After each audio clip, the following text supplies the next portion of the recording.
Salut les voyageurs, j'espère que vous allez bien. C'est une nouvelle vidéo qui commence dans laquelle aujourd'hui je vais vous tester la toute dernière caméra de la marque DJI. Vous savez, DJI, c'est cette marque qui fait des équipements pour filmer notamment des drones mais aussi des stabilisateurs. Et moi j'utilise cette marque depuis très longtemps et aujourd'hui ils ont lancé une nouvelle caméra toute petite qui est là pour concurrencer la GoPro et on va voir si elle tient ses promesses dans cette vidéo. Donc on est parti pour aller voir un petit peu le site et le site nous donne quelques caractéristiques sur cette caméra qui a l'avantage d'avoir un double écran. Donc c'est la première caméra de cette taille-là qui a un double écran de façade et en arrière. C'est aussi une caméra donc qui a un mode qui s'appelle Rocksteady, qui est un mode qui va vous permettre de stabiliser l'image quand vous filmez et ça c'est vraiment un vrai plus. On le verra un petit peu plus tard en conditions réelles de test. J'ai pris la caméra et je l'ai testée pour voir si elle stabilisait vraiment bien. Donc je vous passe les détails et toutes les caractéristiques techniques. Vous savez que c'est pas trop mon fort les caractéristiques techniques, mais ce que j'aime faire c'est prendre la caméra en voyage, puisque moi j'ai une chaîne qui parle de voyage, et l'utiliser pour voir si le résultat est à la hauteur de mes attentes. Donc on est parti pour tester cette caméra dans cette vidéo à plusieurs endroits. Juste pour précision, je l'ai acheté quand j'étais à Montréal, je l'ai payé donc 349 $, et je me la suis fait livrer donc au Canada à Montréal quelques semaines après. Et j'avais qu'une hâte, c'était de pouvoir jouer avec. Donc on est parti pour le test de cette caméra.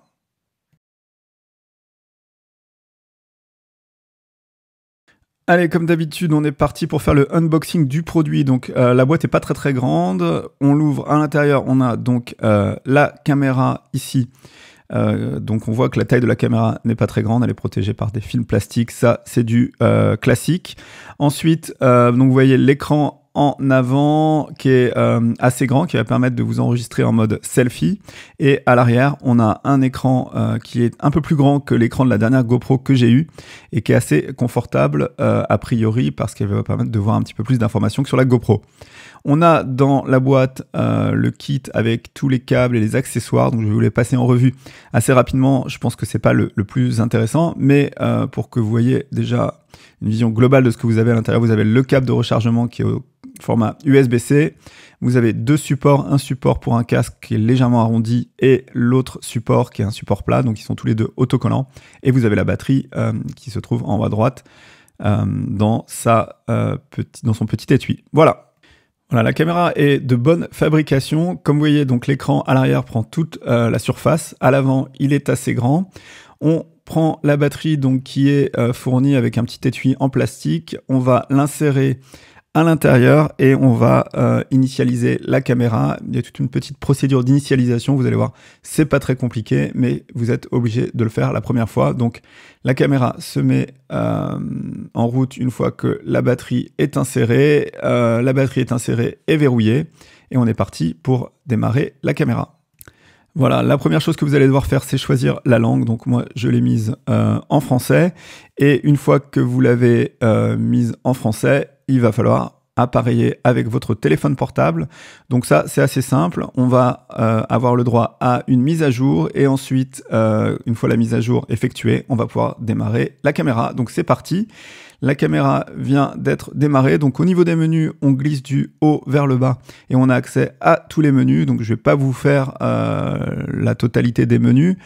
Ensuite, on a en haut à droite l'accès aux paramètres globaux de la caméra. Donc je ne vais pas rentrer dans le détail de tous les paramètres, mais si vous achetez la caméra, vous pourrez aller y faire un tour et vous trouverez plein de choses, notamment le formatage de la carte SD que je suis en train de faire. Caméra prête, carte formatée, on est parti pour tester en conditions réelles.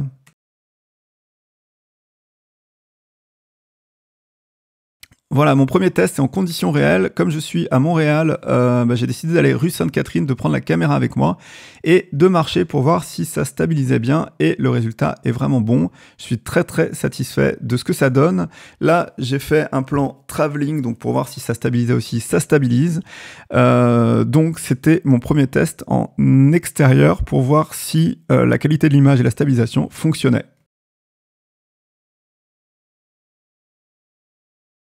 Voilà, dans la suite du test, j'ai pris la caméra en intérieur et j'avais remarqué qu'avec ma GoPro Hero 7, j'avais un problème de stabilisation en conditions de faible lumière.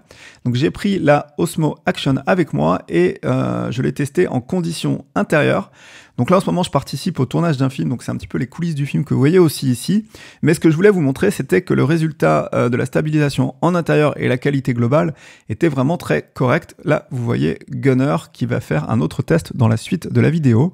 Donc ça, c'est avec l'application mobile sur mon téléphone, toujours en intérieur, pour prendre le contrôle de la caméra et la positionner sur mon corps. Je l'avais posé sur mon corps et ça vous donne une idée de ce que ça donne en intérieur.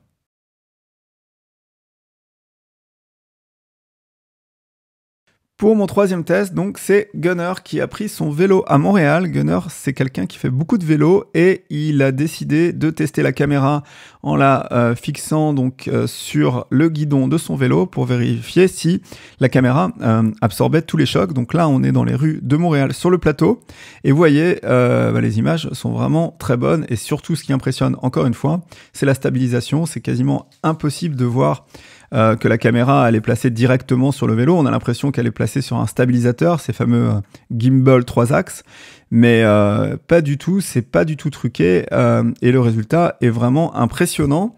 La caméra remplit bien son rôle, c'est-à-dire que elle fournit une image de qualité, donc en 4K, et elle stabilise très bien.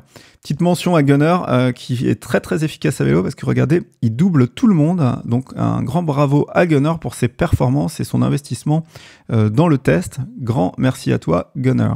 Voilà, on continue notre petite balade à vélo et Gunner est parti dans le centre-ville, dans ses anciens bureaux et on arrive donc à une scène que j'ai trouvée assez intéressante. C'est l'arrivée dans les bureaux et le fait que Gunner donc descend du vélo, laisse la caméra et là vous voyez un petit peu ce que ça donne quand on filme une personne. Donc, il va ranger ses équipements et ensuite prendre le vélo sous le bras. Et j'ai trouvé que finalement, c'est un petit peu tout l'intérêt de ces caméras-là, c'est qu'elles sont embarquées, qu'elles vous donnent une vue un petit peu à la première personne. Là, vous voyez, il rentre dans son building avec le vélo sur l'épaule. Et on arrive dans des conditions de lumière qui sont basses, plutôt basses. Et vous voyez, la stabilisation continue à fonctionner très bien et ça nous donne un point de vue, je trouve, assez intéressant. C'est un peu tout l'intérêt de ces caméras. Ensuite, Gunner repart, il vérifie la caméra et il est reparti pour rentrer avec son vélo, donc toujours dans les rues de Montréal. Donc, il remet la caméra sur le vélo. Et on est reparti pour une aventure à vélo avec la DJI Osmo Action qui nous filme une image très stable, assez contrastée je trouve, pas trop colorée, c'est ce que j'apprécie aussi beaucoup sur cette caméra, contrairement à la GoPro. Et donc ça, c'était le test de la DJI Osmo Action en conditions d'extérieur sur un vélo.